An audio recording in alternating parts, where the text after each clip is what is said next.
कैसे हो दोस्तों, उम्मीद करते हैं आप सब बढ़िया होंगे। दोस्तों वीडियो का टाइटल आपने देखा। दोस्तों आप सबको पता है आज देश के पूर्व प्रधानमंत्री महान अर्थशास्त्री सरदार मनमोहन सिंह का जन्म दिवस है। दोस्तों आज ही के दिन 26 नवंबर 1932 में मनमोहन सिंह जी का जन्म हुआ था। तो आज 89 साल के हो गए, 89 ईयर्स ओल्ड हो चुके हैं। दोस्तों उनके बारे में कुछ अहम बातें जो मैं आपको बताने वाला हूँ। सबसे पहली बात तो दोस्तों आप सब जानते हैं कि मनमोहन सिंह 2004 में पहली बार प्रधानमंत्री चुने गए थे और वो 10 साल तक भारत के प्रधानमंत्री पद पर विराजमान रहे। 2004 से लेकर 2013 तक दोस्तों वो देश के प्रधानमंत्री रहे। और फिर दोस्तों अब आपको बताते हैं उनकी पिछली जर्नी के बारे में। दोस्तों मनमोहन सिंह जी ने पंजाब विश्वविद्यालय से प्रोफेसर के पद से अपने करियर की शुरुआत की। और दोस्तों मनमोहन सिंह जी ने कैम्ब्रिज में भारत के निर्यात और आयात पर अपना शोध भी किया, जिसके बाद दोस्तों विदेश से आने के बाद उन्हें विदेश विभाग में बतौर सलाहकार रखा गया था। और दोस्तों मनमोहन सिंह की बेटी उनकी जीवनी स्ट्रिक्टली पर्सनल मनमोहन एंड गुरसन में लिखती है कि मेरे पापा कहते थे कि उस वक्त यानी उस समय भारत के अंदर देशी व्यापार के मुद्दों पर उनसे ज़्यादा कोई नहीं जानता था। अब दोस्तों थोड़ी आगे बात करते हैं। सबसे पहले दोस्तों मनमोहन सिंह जी को नरसिम्हा राव की सरकार में वित्त मंत्रालय में जगह मिली, जहां उन्हें वित्त मंत्री बनाया गया था। दोस्तों मनमोहन सिंह विदेश से आए थे और वो सो रहे थे और जब उनके पास फ़ोन गया उन्हें उठाकर बताया गया कि ऐसे ऐसे आपको वित्त मंत्री चुन लिया गया है। तो दोस्तों अगले दिन दोबारा उनके पास फ़ोन आया। नरसिम्हा राव ने उनको अपने पास बुलाया और अपने भाषण के बारे में उनके साथ बातचीत की।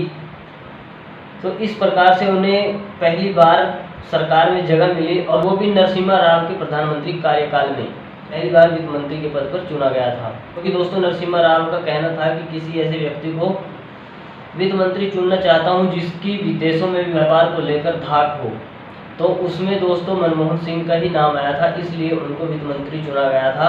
जब मनमोहन सिंह नरसिम्हा राव से मिलने गए तो उन्होंने एक बात और कही थी कि अगर हम सफल रहे तो श्रेय दोनों को जाएगा और अगर हम असफल रहे तो ठीकरा आपके सर फोड़ा जाएगा। लेकिन मनमोहन सिंह ने हामी भर दी थी और वो वित्त मंत्री चुन लिए गए थे। दोस्तों आप सबको मालूम है कि मनमोहन सिंह बहुत कम बोलते थे, इसीलिए उन्हें ज़्यादा बोलने वाले लोग भी पसंद थे।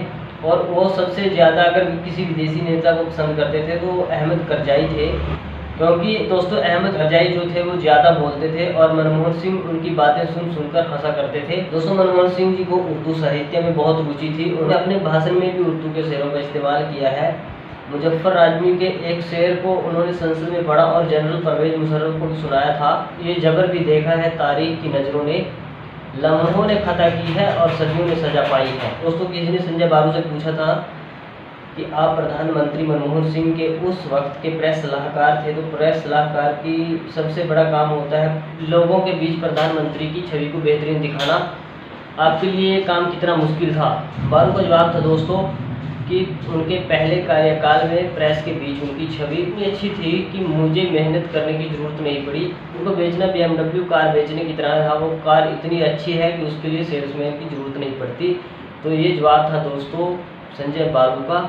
वाजपेयी और मनमोहन सिंह के कार्यकाल की तुलना करते और काम करने के ढंग की तुलना करते हुए संजय बाबू ने टिप्पणी की थी कि वाजपेयी के ज़माने में उनके प्रधान सचिव ब्रिजेश मिश्रा प्रधानमंत्री की तरह काम करते थे और मनमोहन सिंह के ज़माने में यानी वो मनमोहन सिंह प्रधानमंत्री के सचिव के तौर पर व्यवहार करते थे। इसको समझाते हुए बाबू बताते हैं कि ये जोक हुआ करता था हमारे बीच। हमारे साथ कई लोग ऐसे थे जो वाजपेयी के कार्यकाल में जिन्होंने काम किया था। वो कहते थे कि वाजपेयी राजनीतिज्ञ ज़्यादा थे और प्रशासक कम, और मनमोहन सिंह जी को कहते थे कि आप प्रशासक ज़्यादा हो और राजनीतिज्ञ कम।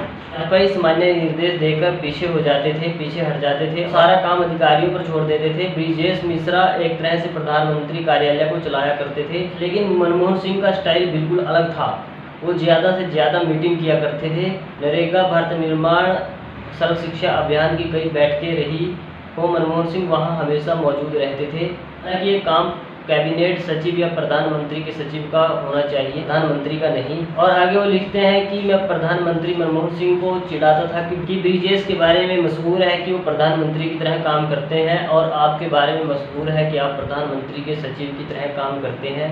दोस्तों ब्रिजेश मिश्रा जो थे वो प्रधानमंत्री अटल बिहारी वाजपेयी के सचिव थे।